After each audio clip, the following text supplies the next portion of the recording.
Galera, vamos lá, vamos deixar de conversa mole e vamos fazer o que realmente nos anima, né? Que é implementar em Python. Então, nós já tivemos aí essa classe pessoa que foi implementada previamente e nós vamos agora implementar essa classe atleta, certo? Então vamos lá. Tenho aqui a classe pessoa, né, que já foi implementada, e agora eu vou criar uma nova classe chamada atleta, certo? Vou aproveitar aqui, vou salvar lá na minha pastinha que eu estou colocando essas videoaulas. Então vou chamar esse arquivo de atleta. Vejam que o nome do arquivo eu estou colocando exatamente igual como eu defini a classe, né? A primeira letra maiúscula. Outra coisa, gente, o nome das classes, né, eu estou sempre utilizando a primeira letra maiúscula. Por quê? Porque isso é um padrão. Eu estou seguindo o padrão, certo? Então, um programador lá da China, se ele vir, né, isso aí ele vai saber que é uma classe porque a primeira letra é maiúscula, certo? Então, por favor, sigam esse padrão. Então, nós vimos lá que a classe atleta é uma subclasse de pessoa, ou seja, atleta é uma classe filha da classe mãe pessoa, certo? Como é que eu digo isso para o Python? Muito fácil, assim, ó. Então, a classe atleta é uma subclasse da superclasse pessoa. Só que se eu estou usando pessoa aqui, eu preciso fazer o quê? Importar esse arquivo, né? Então, from pessoa import asterisco, né? Importe tudo. Então, vamos lá. Na classe atleta, nós precisamos criar um método construtor, né? Então, vamos nessa. Self, aqui eu vou colocar alguma coisa, daqui a pouco eu preencho isso aqui, certo? Aí vamos lá. Eu já vi vários alunos, né, vários de vocês cometendo o erro quando vai criar uma subclasse e uma superclasse. Não tem mistério, gente. Não tem mistério. Para eu criar uma subclasse, eu primeiro tenho que criar a superclasse. Para um filho nascer, primeiro a mãe tem que nascer. A minha esposa disse que eu tô chegando às conclusões de tiririca, né? A coisa muito óbvia. Mas às vezes, pelo fato de ser tão óbvio, às vezes termina passando despercebido, certo? Então, para eu criar uma classe filha, primeiramente eu tenho que ter uma classe mãe, certo? Aí, olha só como é que eu resolvo isso daqui. A primeira pergunta que eu faço para mim mesmo é: quem é a superclasse de atleta? A gente acabou de definir aqui, ó, pessoa. Então eu vou trazer para cá. Como é que eu faço para instanciar um objeto da classe pessoa, chamando o método construtor? Como é que eu defini um método construtor lá na classe pessoa? Olha só, está aqui. Eu vou simplesmente copiar isso daqui e colar aqui. Pronto. Aqui eu já estou criando dentro da classe, dentro do método construtor de atleta, eu já estou instanciando o quê?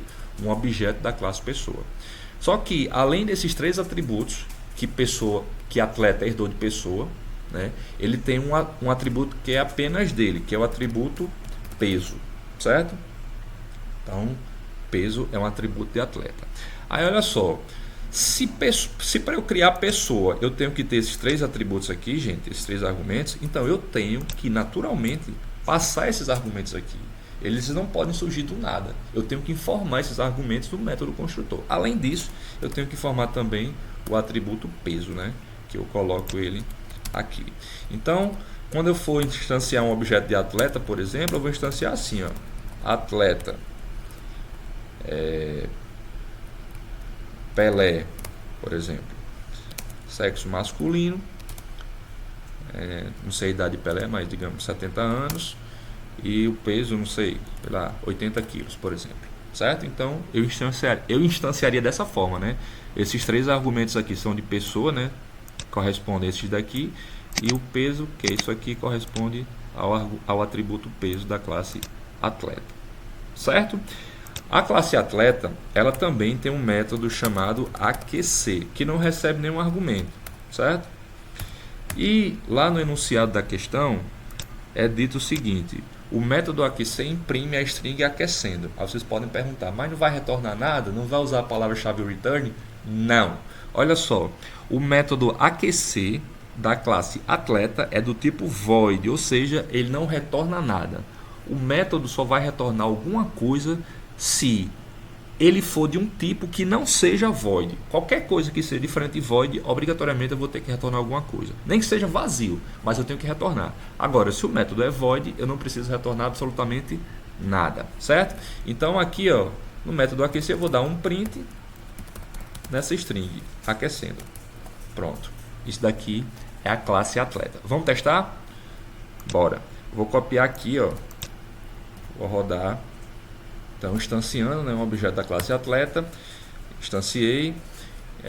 Então, se atleta é uma classe do tipo pessoa, ou seja, é um subtipo de pessoa, os objetos da classe atleta também podem invocar métodos da classe pessoa, né? Então, por exemplo, o método aqui, imprimir dados. Então vejam que ele acessou o método lá na classe pessoa e imprimiu os dados, certo? Aí vamos fazer o seguinte, vamos invocar um método que foi definido na classe atleta, que é o método aquecer. Olha só, aqueceu, está aquecendo, né? Aí vamos pensar na seguinte situação. Digamos que na classe atleta eu quisesse imprimir todos os dados do atleta. Observem que os dados de atleta são nome, sexo, idade e peso, certo? Então, digamos que o nome desse método fosse imprimir cadastro, certo? Aí o que é que eu faria, né? Um programador despercebido, né, que não conhece ainda o conceito de herança, o que é que ele faria? Que não é o caso de vocês, né? Ele copiaria isso daqui, né? Ctrl C, aí viria aqui Ctrl V e dizer, agora aqui tá fácil demais. É só dar um print aqui no argumento, aliás, no atributo peso, né? Aí chegava aqui, mudava, tal, aqui peso, salvava, compilar novamente, aí chamava aqui, né? Aliás, minto, criaria esse objeto aqui da classe atleta, né? Isso aqui, aí ia fazer ponto, imprimir cadastro. Aí olha só que legal, né? Ele imprimiu o nome, o sexo, idade e peso. Ia ficar muito feliz porque os dados que ele esperava de fato foram impressos na tela, né? Foram exibidos na tela. Só que isso daqui está longe de ser orientação a objetos, né, gente? Por quê? Porque essas três linhas elas já foram implementadas aonde? Lá na classe pessoa. Então, se a ideia de herança é reaproveitar código, por que eu vou copiar o código que está lá na classe pessoa e trazer para cá? Não faz sentido, né? Então, o que a gente faria? Se eu quero acessar um atributo de um objeto, né? O que é que eu faço? Dentro da implementação daquela classe, né, eu faço assim, self. O nome do atributo, né? Então, por exemplo, self.peso, digamos. Mas como é que eu faço para acessar um método dentro de uma classe? Da mesma forma, né? Colocando a palavra-chave self e o método que eu quero acessar. Professor, mas a classe atleta não tem o método imprimir dados, que imprime esses três atributos aqui, que são lá de pessoa. É verdade, explicitamente não. Mas, se esse atleta herdou comportamentos e características de pessoa, significa que também ele herdou o quê? O método imprimir dados. Certo? Então aqui dentro eu chamo o método imprimir dados, que vai imprimir aquelas três linhas, e aqui embaixo eu vou imprimir o atributo, né, que é peculiar apenas de quem? De atleta.